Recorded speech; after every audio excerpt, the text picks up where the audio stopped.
بسم اللہ الرحمن الرحیم۔ معزز ناظرین و سامعین، السلام علیکم ورحمۃ اللہ وبرکاتہ۔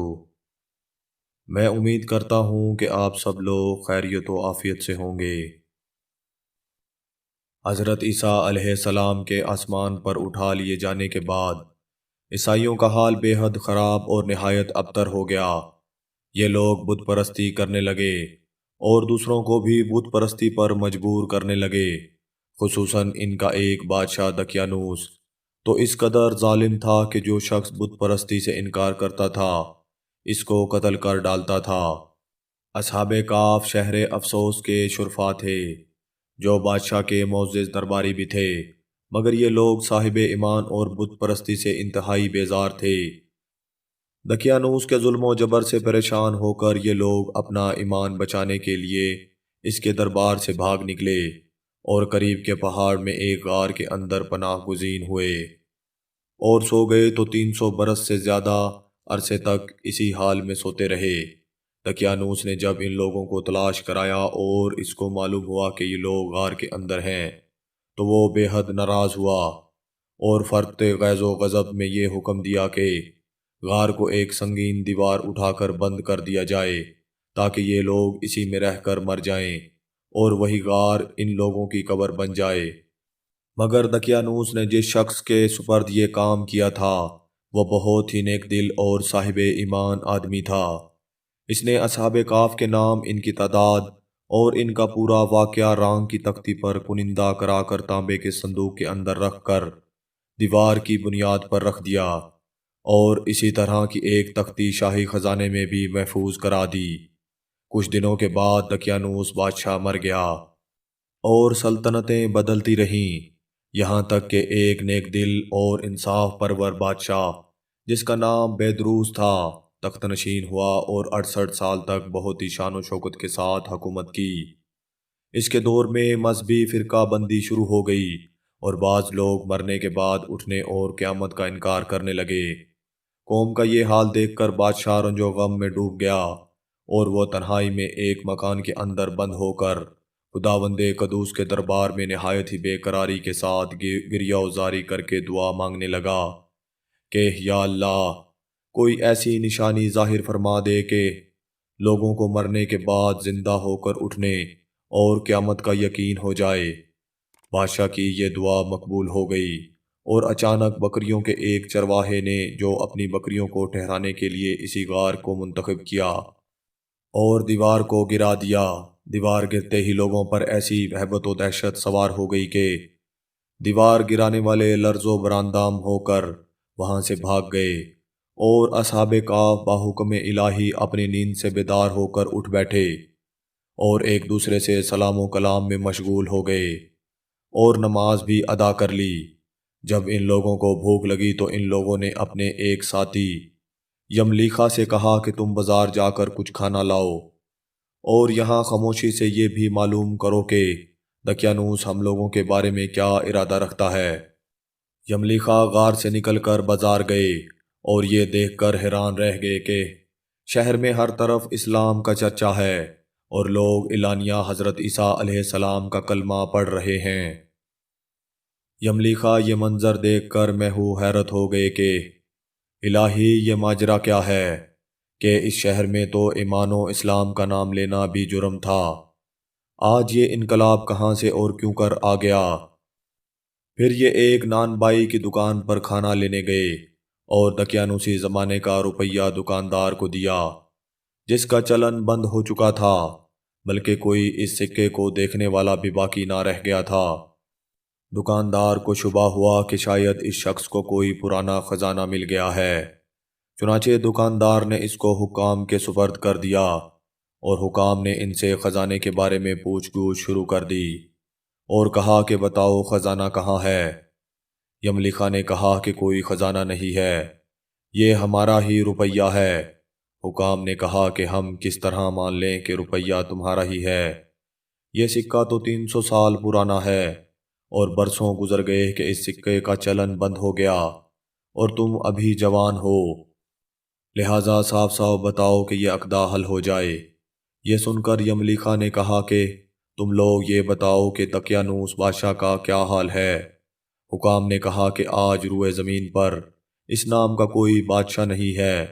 ہاں، سینکڑوں برس گزر گئے کہ اس نام کا ایک بے ایمان بادشاہ گزرا ہے جو بت پرست تھا۔ یملیخا نے کہا کہ ابھی کل ہی تو ہم لوگ اس کے خوف سے اپنے ایمان اور جان کو بچا کر بھاگے ہیں۔ میرے ساتھی قریب ہی ایک غار میں موجود ہیں، تم لوگ میرے ساتھ چلو، میں تم لوگوں کو ان سے ملا دوں۔ چنانچہ حکام اور امام دین شہر کثیر تعداد میں اس غار کے پاس پہنچے۔ اصحاب کاف یملیخا کے انتظار میں تھے۔ جب ان کی واپسی میں دیر ہوئی تو ان لوگوں نے یہ خیال کر لیا کہ شاید یملیخا گرفتار ہو گئے، اور جب غار کے منہ پر بہت سے آدمیوں کا شور و غوغا ان لوگوں نے سنا تو سمجھ بیٹھے کہ غالباً دقیانوس کی فوج ہماری گرفتاری کے لیے آن پہنچی ہے۔ تو یہ لوگ نہایت ہی اخلاص کے ساتھ ذکر الہی اور توبہ و استغفار میں مشغول ہو گئے۔ حکام نے غار پر پہنچ کر تانبے کا صندوق برآمد کیا اور اس کے اندر سے تختی نکال کر پڑھی تو اس تختی پر اصحاب کاف کا نام لکھا تھا، اور یہ بھی تحریر تھا کہ یہ مومنوں کی جماعت اپنے دین کی حفاظت کے لیے دقیانوس بادشاہ کے خوف سے اس غار میں پناہ گزین ہوئی ہے۔ تو دقیانوس نے خبر پا کر ایک دیوار سے ان لوگوں کو غار میں بند کر دیا ہے۔ ہم یہ حال اس لیے لکھتے ہیں کہ جب کبھی بھی یہ غار کھلے تو لوگ اصحاب کاف کا حال پر مطلع ہو جائیں۔ حکام تختی کی عبارت پڑھ کر حیران رہ گئے، اور ان لوگوں نے اپنے بادشاہ بیدروس کو اس واقعے کی اطلاع دی۔ فوراً ہی بیدروس بادشاہ اپنے امراء اور عمائدین شہر کو ساتھ لے کر غار کے پاس پہنچا تو اصحاب کاف نے غار سے نکل کر بادشاہ سے معانقہ کیا اور اپنی سرگزشت بیان کی۔ بیدروس بادشاہ سجدے میں گر کر خدا تعالیٰ کا شکر ادا کرنے لگا کہ میری دعا مقبول ہو گئی، اور اللہ تعالیٰ نے ایسی نشانی ظاہر کر دی جس سے موت کے بعد زندہ ہو کر اٹھنے کا ہر شخص کو یقین ہو گیا۔ اصحاب کاف بادشاہ کو دعائیں دینے لگے کہ اللہ تعالیٰ تیری بادشاہی کی حفاظت فرمائے، اب ہم تمہیں اللہ کے سپرد کرتے ہیں۔ پھر اصحاب کاف نے السلام علیکم کہا اور غار کے اندر چلے گئے اور سو گئے، اور اسی حالت میں اللہ تعالیٰ نے ان لوگوں کو وفات دے دی۔ بادشاہ بیدروس نے سال کی لکڑی کا صندوق بنوا کر اصحاب کاف کی مقدس لاشوں کو اس میں رکھوایا، اور اللہ تعالیٰ نے اصحاب کاف کا ایسا رعب لوگوں کے دلوں میں پیدا کر دیا کہ کسی کی مجال نہیں کہ غار کے منہ تک جا سکے۔ اس طرح اصحاب کاف کی لاشوں کی حفاظت کا اللہ تعالیٰ نے سامان کر دیا۔ پھر بیدروس بادشاہ نے غار کے منہ پر ایک مسجد بنوا دی اور سالانہ ایک دن مقرر کر دیا کہ تمام شہر والے اس دن عید کی طرح زیارت کے لیے آیا کریں۔ اصحاب کاف کی تعداد میں جب لوگوں کا اختلاف ہوا تو یہ آیت نازل ہوئی کہ ترجمہ یعنی اے محبوب فرما دیجئے کہ اللہ اصحاب کاف کی گنتی کو زیادہ جانتا ہے، اور تم میں سے بہت ہی کم لوگ ان کو جانتے ہیں۔ حضرت عبداللہ بن عباس رضی اللہ تعالی عنہ نے فرمایا کہ میں انہی کم لوگوں میں سے ہوں جو اصحاب کاف کی تعداد کو جانتے ہیں۔ پھر آپ نے فرمایا کہ اصحاب کاف کی تعداد 7 ہے اور 8واں ان کا کتا ہے۔ تفسیر سعدی جیم 3 صاد 3۔ مرنے کے بعد زندہ ہو کر اٹھنا حق ہے، اور اصحاب کاف کا واقعہ اس کی نشانی اور دلیل ہے جو قرآن مجید میں موجود ہے۔ جو اپنے دین و ایمان کی حفاظت کے لیے اپنا وطن چھوڑ کر ہجرت کرتا ہے، اللہ تعالیٰ غیب سے اس کی حفاظت کا ایسا سامان فرما دیتا ہے کہ کوئی بھی اس کو سوچ بھی نہیں سکتا۔ اللہ والوں کے ناموں میں برکت اور نفع بخش تاثیر ہوتی ہے۔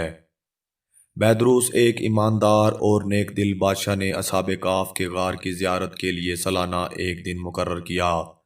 اس سے معلوم ہوا کہ بزرگان دین کے عرس کا دستور بہت قدیم زمانے سے چلا آ رہا ہے۔ محترم عزیز دوستو، میں امید کرتا ہوں کہ یہ ویڈیو آپ دوستوں کو پسند آئی ہوگی۔ ویڈیو پسند آ جائے تو لائک اور شیئر ضرور کر دیجئے گا، اور آنے والی نئی ویڈیو کے لیے ہمارے چینل کو سبسکرائب کر دیں، ساتھ میں موجود گھنٹی کے بٹن کو ضرور دبا دیں تاکہ ہماری نئی آنے والی ویڈیو سب سے پہلے آپ تک پہنچے۔ مجھے دیجیے اجازت۔ اللہ نگہبان۔ السلام علیکم ورحمۃ اللہ وبرکاتہ۔